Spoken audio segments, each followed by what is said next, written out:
The stages of listening to Boise State Public Radio podcasts.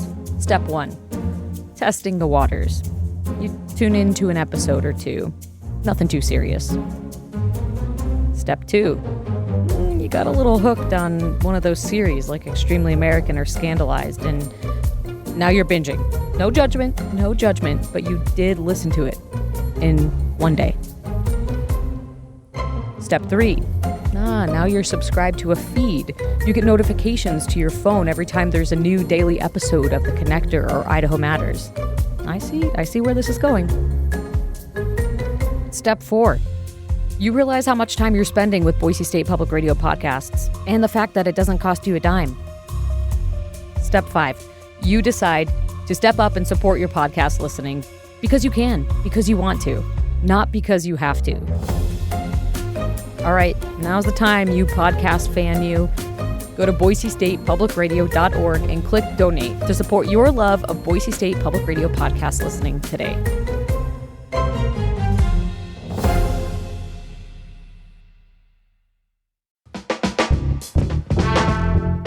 Good morning. This is The Connector from Boise State Public Radio, Idaho Daily News.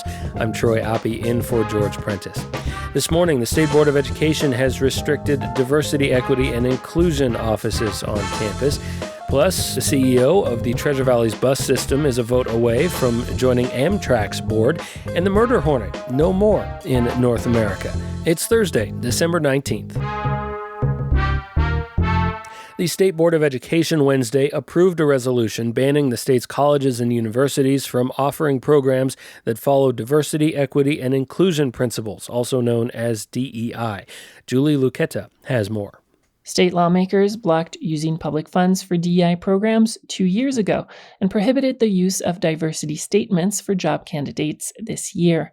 The State Board of Education drafted a resolution in response to these changes, but Director Josh Whitworth called it a framework to guide institutions. The idea here is not to take support away from students, but ensure that is holistic in approaching bringing students all together rather than identity-focused type centers. But some students say that has already happened, as Boise State University and Idaho State University both recently shuttered DEI-related offices or programs.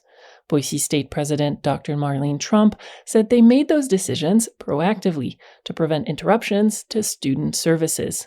We were very grateful for the guidance that was included as a consequence of the conversations that we had with the board staff, and we would be most grateful to see that guidance incorporated into the resolutions. University of Idaho President Scott Green said the transition would take time to get right. It's not flipping a switch, and our people are trying to do the best they can right now in identifying where our gaps are and what we can do to ensure that we meet the needs of all students. Critics say the move will affect students already underrepresented on campus.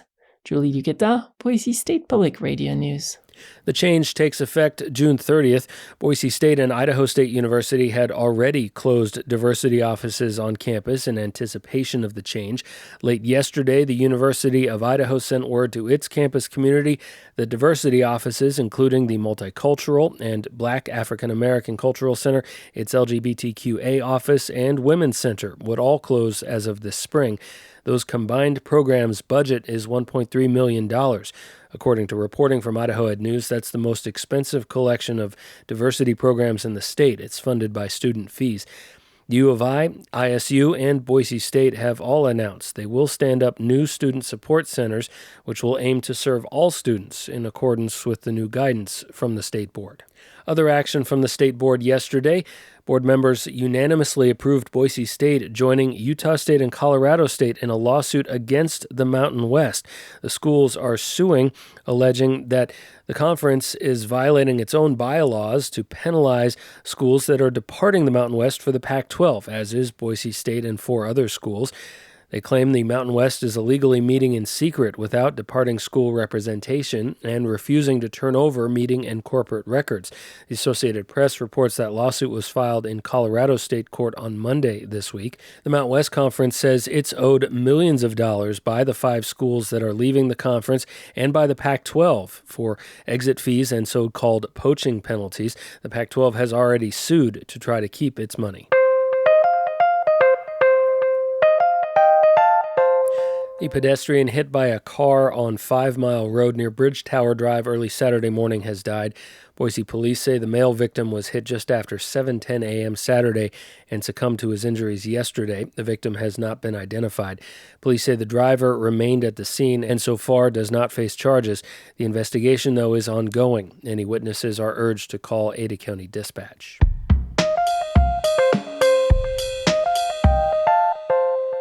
The CEO of the Treasure Valley's public bus system is now one Senate vote away from joining Amtrak's board of directors. Here's James Dawson with more. Last week, Republican Senator Ted Cruz advanced a slate of presidential nominees in a Senate subcommittee, including one from Idaho. PN 1693, the nomination of Elaine Clegg to be a director on the Amtrak board of directors. Clegg currently runs Valley Regional Transit, the Treasure Valley's bus system, and previously served for more than 20 years on Boise City Council. President Joe Biden nominated her to Amtrak's board in May. If confirmed, she'd help shape the rail line's future. One of her goals, Clegg says, is advocating to bring passenger rail service to the 4 states that aren't in Amtrak's network, including Idaho. She still needs to be confirmed by the full Senate before assuming the post. Clegg says Senate leadership is currently scheduling a vote on her appointment. James Dawson, Boise State Public Radio News. Asian giant hornets, perhaps better known as murder hornets, have been wiped out in the United States. Washington State and U.S. Department of Agriculture officials yesterday say there have been no detections of the world's largest hornet in the U.S. since 2021, a year after they were first spotted in northwest Washington State. The giant hornets can decimate honeybee populations. Researchers then were able to capture and tag a giant hornet and track it back to a nest, which was destroyed just as a number of queens were about to emerge, according to previous reporting from the Associated Press.